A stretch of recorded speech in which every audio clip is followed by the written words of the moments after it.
అందరికీ నమస్కారం అండి. ఈరోజు సెప్టెంబర్ 3, 2025 ఈరోజు వార్తల్లో కొన్ని ముఖ్యాంశాల గురించి మాట్లాడుకుందాం. Robots at Olympics. Olympics start అయిన ఒలింపియా ప్రదేశంలో రోబోట్స్ ఫస్ట్ ఒలింపిక్స్‌ని స్టార్ట్ చేశాయి. అయితే ఇది చాలా జనరిక్ ఇన్ఫర్మేషన్ కానీ కొంచెం డీప్ వుడ్స్‌లోకెళ్ళిపోదాం. ఏంటి రోబోట్స్? ఈ రోబోట్స్ మనం హ్యూమనాయిడ్ రోబోట్స్ అంటాం. లైక్ ఇప్పుడు మన చిట్టి రోబోలాగా హ్యూమనాయిడ్ రోబోట్స్ తనంతట తానే డెసిషన్ తీసుకొని స్పోర్ట్స్ ఆడడానికి ఒలింపిక్స్‌ని డిజైన్ చేశారు. అయితే సైంటిస్టులు ఏం చెప్తున్నారు అంటే, మనకంటూ ఒక పర్సెప్షన్ ఉంటుంది. ఏంటి? అంటే ఇప్పుడు జనరేటివ్ ఏఐ లైక్ చాట్‌జీపీటీ గాని, పర్‌ప్లెక్సిటీ గాని సొంతంగా ఆలోచించడం స్టార్ట్ చేస్తున్నాయి కదా! దాన్ని హ్యూమనాయిడ్ రోబోట్స్‌లో ఇంటిగ్రేట్ చేస్తే రోబోట్స్ కూడా సొంతంగా ఆలోచిస్తాయి అని మనం అనుకోవచ్చు. కానీ ఇక్కడ మనకు తెలియని విషయం ఏంటి అంటే, ఈ చాట్‌జీపీటీస్, జనరేటివ్ ఏఐస్ ఇయన్నీ డిజిటల్ డేటాని యుటిలైజ్ చేసుకొని సొంతంగా ఆలోచిస్తాయి. వాట్ ఈస్ డిజిటల్ డేటా అంటే, మన డిజిటల్ పర్సోనా. మనం డిజిటల్ మీడియాలో ఎలా ఉన్నాం, ఏంటి అని చెప్పి మన డేటాని అనలైజ్ చేయడం డిజిటల్ ఏఐ ఏజెంట్స్‌కి చాలా సింపుల్. కానీ ఈ హ్యూమనాయిడ్ ఏఐ ఏజెంట్స్‌కి డేటా ఇవ్వడం అనేది చాలా చాలా హెర్క్యులియస్ టాస్క్. అది చాలా ఖర్చుతో కూడుకున్న పని. సైంటిస్ట్‌లు ఏం చెప్తున్నారంటే, హ్యూమనాయిడ్ రోబోట్స్ ఆర్ రఫ్‌లీ 1,00,000 ఇయర్స్ బిహైండ్ ఏఐ అనమాట. అంటే ఏఐకి, హ్యూమనాయిడ్ రోబోట్స్‌కి ఇంకా సం 1,00,000 సంవత్సరాలు తేడా ఉందని చెప్పి సైంటిస్ట్‌లు చెప్తున్నారు. ఇది ఇండియన్ ఎక్స్‌ప్రెస్ పేపర్‌లో ఆర్టికల్ పట్టుకొచ్చాను. ఇప్పుడు మనకి రియల్ వరల్డ్ డేటా ఎలా వస్తుంది అంటే, collaboration between researchers, data companies and major manufacturing to provide scale. అంటే లైక్ రీసెర్చర్స్, మనకి డేటా కంపెనీస్, ఇంకా రోబోట్ మ్యానుఫ్యాక్చరింగ్ చేసే ఫర్మ్స్ కూడా అన్నీ ఇంటిగ్రేట్ అయితేనే మనకి ఏఐ డేటా వస్తుంది అని చెప్పి శాస్త్రవేత్తలు చెప్తున్నారు. అయితే ఆస్ట్రేలియన్ కంపెనీ వాళ్ళు బయాలజికల్ కంప్యూటర్ ఏం చేస్తుంది అంటే, అది కంప్యూటర్ చిప్‌లో బ్రెయిన్ సెల్స్‌ని డెవలప్ చేస్తుంది. దానివల్ల హ్యూమనాయిడ్స్ అంటే రోబోట్స్, మన హ్యూమన్‌గలా కనిపించే రోబోట్స్ డేటాని అనలైజ్ చేస్తూ రియల్ లైఫ్ టాస్క్‌ని చేస్తుంది. అయితే ఆహ్, అది ఈ విషయం. ఇంకా ఓకే. ఈ ఆర్టికల్ కంప్లీట్ అయింది. నెక్స్ట్ ఆర్టికల్‌కెళ్దాం. యెస్. పుతిన్ ఏం చెప్తున్నాడు అంటే, ట్రంప్ అడ్మినిస్ట్రేషన్ రష్యాకి, యుక్రెయిన్‌కి మధ్యలో వార్ గురించి అంతా అనలైజ్ చేస్తున్నది అని చెప్పి పుటిన్ చెప్తున్నాడు. Moscow and Washington has communicated to a mutual understanding about the conflict. అంటే పుతిన్ ఎస్‌సీఓ సమ్మిట్‌కొచ్చారు కదా! అక్కడ షీ జిన్‌పింగ్‌తో మాట్లాడుతూ, మాస్కో అండ్ వాషింగ్టన్ ఒక అండర్‌స్టాండింగ్‌కొచ్చాం. మా ఉక్రెయిన్ అండ్ రష్యా యొక్క కాన్‌ఫ్లిక్ట్ మధ్యలో అని చెప్పి పుతిన్ అయితే ఇలా చెప్తున్నాడు. కానీ ఇటువైపు మనం ట్రంప్ వైపు చూసుకుంటే, ట్రంప్ అయితే ఇంకా ఫుల్లీ అగ్రెషన్ మోడ్‌లోనే ఉన్నాడు. ఎందుకంటే పుతిన్ ఉక్రెయిన్‌కి, రష్యాకి మధ్యలో జరిగే పీస్ స్టాండింగ్స్‌ని అంతగా పట్టించుకోవట్లేదు అని చెప్పి ట్రంప్ కోపంగా ఉన్నాడు. మరి ఇది ఎటువైపు దారితీస్తుందో నెక్స్ట్ వచ్చే న్యూస్ ఆర్టికల్స్‌లో మనం తెలుసుకోవాల్సి ఉంటుంది. నెక్స్ట్ థర్డ్ ఆర్టికల్ వచ్చేసరికి మొన్న అంటే ఆదివారం ఆఫ్ఘనిస్తాన్‌లో 6.0 మాగ్నిట్యూడ్‌తో ఒక పెద్ద ఎర్త్‌క్వేక్ వచ్చింది. దాని తర్వాత అదొక షాలో ఎర్త్‌క్వేక్. షాలో ఎర్త్‌క్వేక్ అంటే ఏంటి? డీప్ ఎర్త్‌క్వేక్ అంటే ఏంటి? అని మనం నెక్స్ట్ వీడియోస్‌లో తెలుసుకుందాం. అయితే అదొక షాలో ఎర్త్‌క్వేక్. దాన్ని తర్వాత ఆఫ్టర్ షాక్స్ అంటే ఎర్త్‌క్వేక్ వచ్చిన తర్వాత ఆఫ్టర్ షాక్స్ అంటూ వస్తూ ఉంటాయి. అంటే ఇంకొన్ని సీరీస్ ఆఫ్ ఎర్త్‌క్వేక్స్ వస్తూ ఉంటాయి.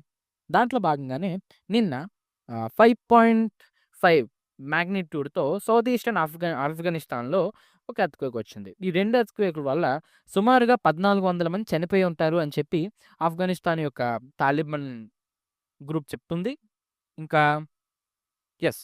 5,400 హౌసెస్ కూడా డిస్ట్రాయ్ అయిపోయాయి. ఇంకా సేఫ్టీ మెజర్స్ ద రెస్క్యూ యాక్టివిటీస్‌ని కంటిన్యూ చేయడానికి కూడా ఇబ్బంది పడుతున్నామని చెప్పి ఆఫ్ఘనిస్తాన్ గవర్నమెంట్ వాపోయింది. Yes. The earthquake has disrupted sources of clean water, rising fears of disease and restricted access to food. ఈ ఎర్త్‌క్వేక్ వల్ల క్లీన్ వాటర్ పోయింది. ఇంకా గుడ్ ఫుడ్ కూడా పోయింది. దీనివల్ల డిసీజెస్ రావచ్చు అని చెప్పి వాళ్ళు భయపడుతున్నారు. నెక్స్ట్ ఇదే నేచురల్ కలామిటీ సెక్షన్‌లో మనకి 2 ల్యాండ్ స్లైడ్స్ అనేవి రిపోర్ట్ అయ్యాయి. ఒకటి మన ఇండియాలోని హిమాచల్ ప్రదేశ్‌లోని ఇంచుమించుగా ఒక 6 మెంబర్స్ చనిపోయారు అని చెప్పి రిపోర్ట్స్ చెప్తున్నాయి. మండి డిస్ట్రిక్ట్‌లోని సుందర్ నగర్‌లో 6 పీపుల్ చనిపోయారు. 4 ఫ్రమ్ ఒకటే ఫ్యామిలీలో నలుగురు చనిపోయారు.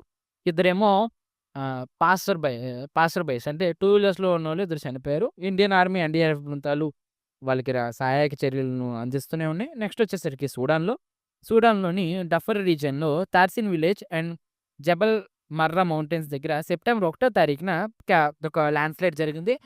ఇంచుమించుగా 1000 మంది చనిపోయారు అని చెప్పి రిపోర్ట్స్ చెప్తున్నాయి. విలేజ్ అంతట్లో ఒక్కడు మాత్రమే బతికున్నాడు అని చెప్పి తెలుస్తుంది. చాలా డివాస్టేటింగ్ అనేది.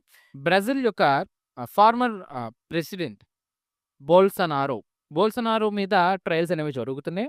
ఆహ్, ఈ బోల్సనారో ఎవరు అంటే ఈ 2022 2022లో అతను తన టర్మ్ కంప్లీట్ చేసుకొని ప్రెసిడెంట్‌గా దిగిపోయాడు. ఎందుకంటే ఎలక్షన్‌లో ఓడిపోయాడు కాబట్టి ప్రెసిడెంట్‌గా కిందకి దిగిపోయాడు. ఇంకా అతని మీద కొన్ని అలిగేషన్స్ వచ్చాయి. దానిలో ఒక దానిలో భాగంగానే కోర్ట్‌లో ఒక ట్రయల్ నడుస్తుంది. ఇంకా అతని మీద దీని మీద చార్జెస్ వచ్చాయో చూద్దాం. ఒకటి taking part in armed criminal organisation అంటే బ్రీఫ్‌గా చెప్పాలి అంటే వ్యతిరేకంగా ఇప్పుడున్న ప్రెసిడెంట్‌కి వ్యతిరేకంగా ఒక మిలిటరీ కూప్‌ని ఇతను ఆర్గనైజ్ చేశాడు అనే చార్జెస్ మీద ఇతని మీద కేసయితే నడుస్తుంది. అయితే ఇంకా కొన్ని చార్జెస్ ఉన్నాయి. ఒకటి taking part in armed criminal organisation చెప్పాను కదా! Next attempting to violently abolish డెమోక్రసీని అబాలిష్ చేద్దామని ట్రై చేసినందుకు కూప్ డి అటెట్ అంటే కూప్ గురించి చెప్పాను కదా!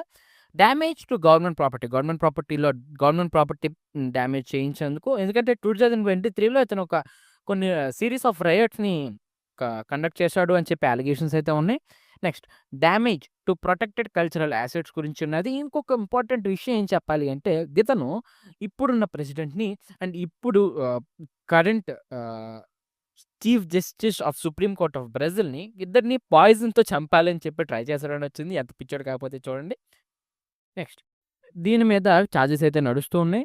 సో, ప్రస్తుతానికి ఇతను హౌస్ అరెస్ట్‌లో ఉన్నారు. అతని కాలుకి ఒక ఒక హౌస్ అరెస్ట్‌లో ఉన్నారు. కాలుకి ఒక సర్వైలింగ్ యాంక్లెట్ ఉంది. అతను ఫారెన్ మినిస్టర్స్‌తో మాట్లాడలేడు. ఎందుకంటే సోషల్ మీడియా బ్లాక్‌లో ఉంది.